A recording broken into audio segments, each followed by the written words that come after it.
This is Dan of Vagabond Buddha. Click the link below this video to get your interactive Google map of this ancient Hanoi walking tour. At that link you'll also find everything you'll need to have a great time in Hanoi. Plus grab a free copy of my ebook, How to Fire Your Boss and Live Internationally for Cheaper Than Home. Okay, back to our video. So across the street there, behind that construction area, is the oldest temple in Hanoi. It was built in the 9th century by Emperor Li Tai, and it has a great story. I'm going to point at it while I tell you. So it was moved to its present location in the 18th century to protect the east side of Hanoi. The stories vary from there. The name Mak Ma means white horse. One story is that the temple honors the white horse that the emperor rode into town when he founded Hanoi. The other story is that a white horse helped the emperor find the most stable ground for the temple grounds, and that's why it's called White Horse. I don't know if you could see it or not, but I'll zoom in. I'll try to get you a picture, but there's what the temple looks like in that sign there. Anyway, this is a must-see if it's seeable when you're here. So right now I'm standing next to Ho Kim Lake. This is the lake that I run around in the morning. There's a footpath all the way around the lake. I don't know how long the run is, but 1.5 times around the lake takes me about 20 minutes. And this is sort of the central part of the ancient part of Hanoi. And there's some great stories about this part of the Hanoi, which I'm going to show you a temple out here while I explain one of the stories. So the emperor, in 1428, Emperor Li Loi was boating on this lake when a golden turtle god asked for his sword. The emperor had received the sword from a dragon to fight the Chinese Ming dynasty. After the Emperor Li Loi finished expelling the Chinese from Hanoi, he gave the sword to the golden turtle here in this lake. The emperor renamed the lake at that time, Ho Kim, and built the turtle tower temple in the middle of the lake. And that's it out there. Hope you can see it. To commemorate the return of the victorious sword to the turtle god. And let me see if I can zoom in for you. It's in this is an island, and it's a beautiful little temple. At night it's all lit up. Hopefully I'll get some video of that for you too. So this is the Jade Mountain Temple. The Jade Mountain Temple was built in the 13th century to commemorate Trang Huang Dao, a military leader for the bravery. 3 times he was able to help defeat the Mongol invasions of Vietnam. And there's a beautiful bridge. We'll cross over there and go inside and look around.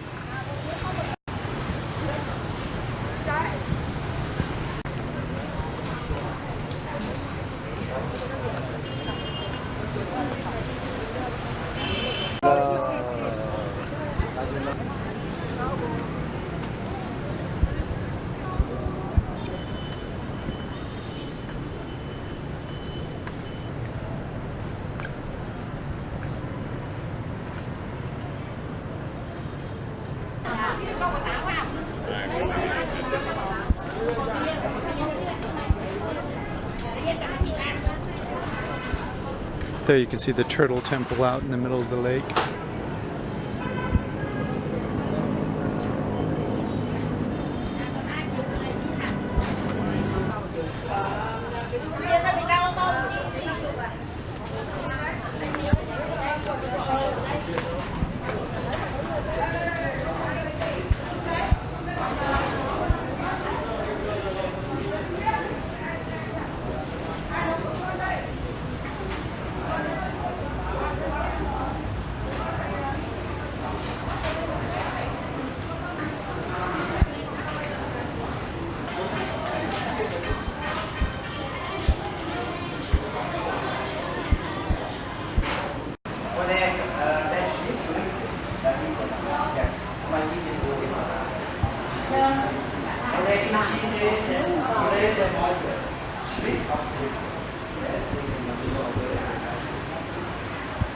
Aber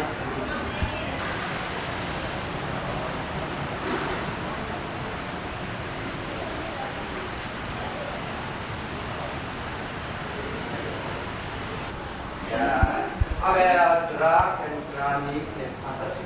Keine Ecke. Die Drachen ist keine Fantasie. Kein Drachen, aber vielleicht Drachen. This is Dan of Vagabond Buddha. Hey, if you're enjoying this video, could you please like it, comment, or subscribe to our channel? That would really help our business. Thanks a bunch. So this is St. Joseph's Cathedral. This is built in 1886. This is one of the first buildings the French built here in Hanoi when they invaded Vietnam. You can see here's Mary with Jesus, and I remember as a boy growing up in the U.S., one of the reasons they said we needed to kill all the communists was because they didn't believe in Jesus. They wouldn't allow people to worship. They would burn all the churches to the ground and all this sort of stuff. Well, here we are almost 50 years later, and there's 4 million Catholics in Vietnam. I'm not standing up for the treatment of any religion. I'm just pointing out that sometimes you need to be skeptical when your government's telling you things. Anyway, this is the oldest church in Vietnam. It's a nice little square. It's a beautiful part of town. It's in the same, it's just a few blocks from the lake. Today's your lucky day. It's my first time in here. You get to see the inside of this 140-year-old cathedral. Still an active cathedral in the Roman Catholic Church.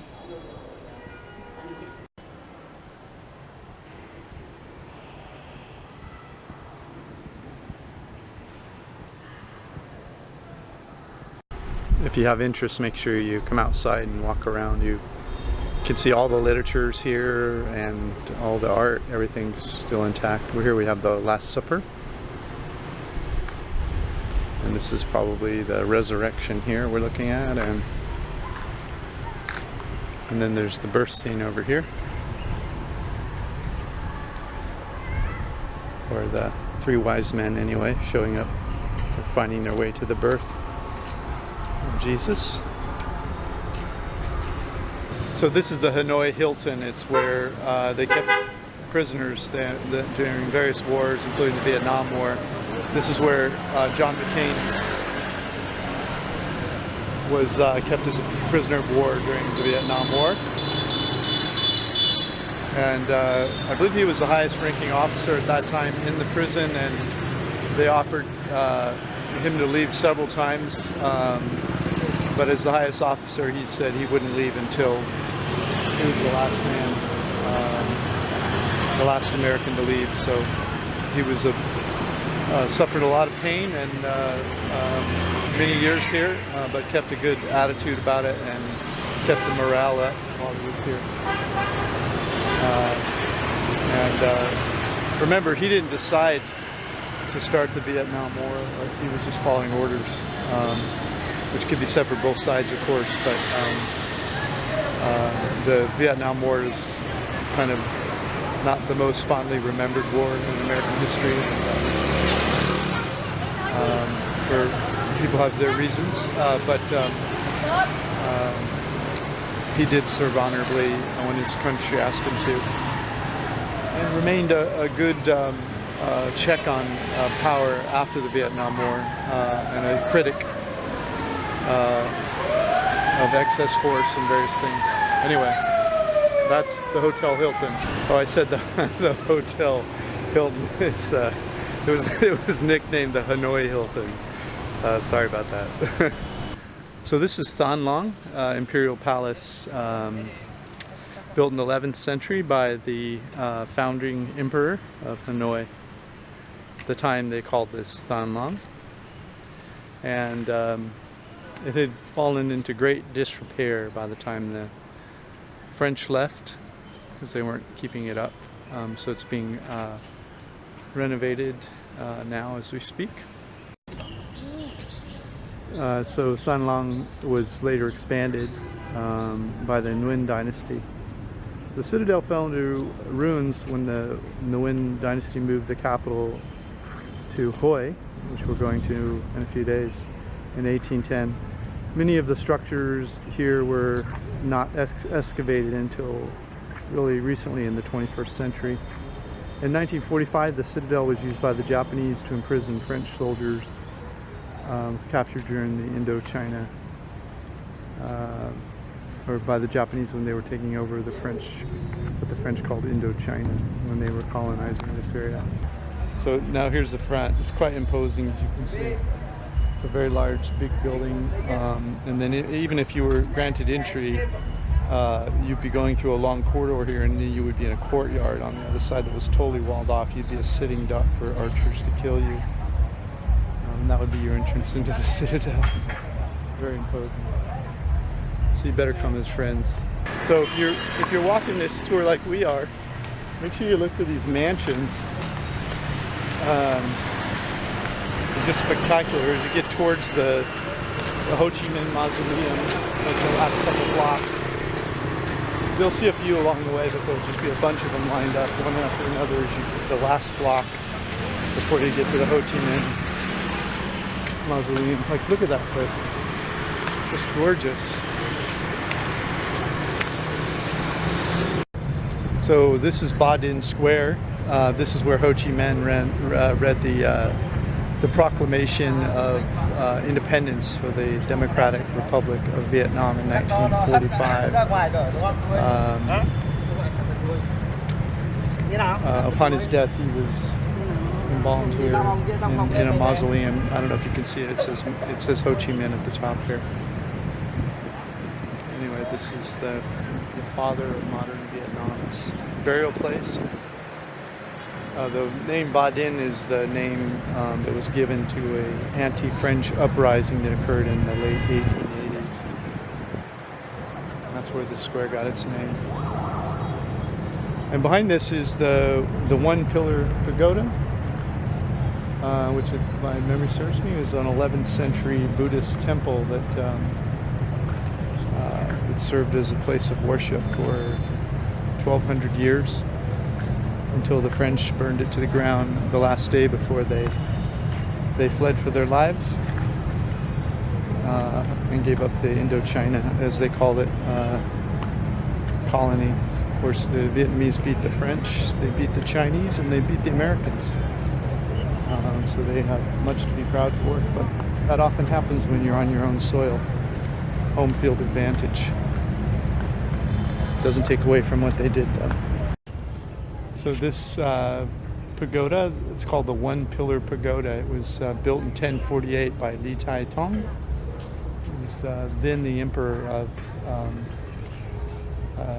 what is now known as Vietnam.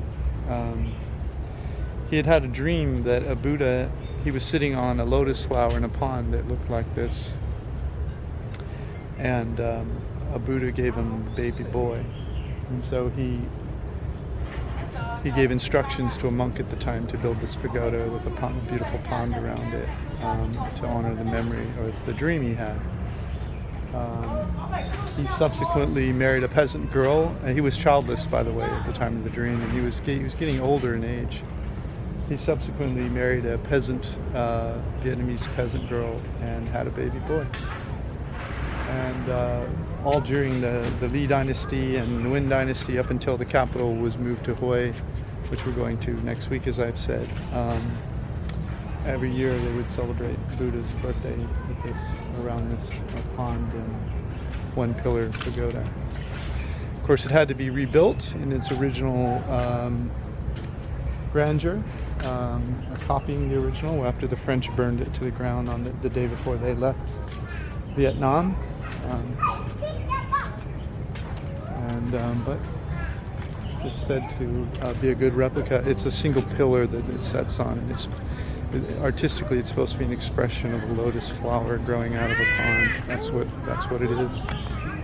Hey, thanks for watching our video. Come to Vagabond Buddha. Check out our Retired Cheap reports Also our retirement planning and all the information you need to learn how to retire internationally for less money than it costs at home. Come check us out.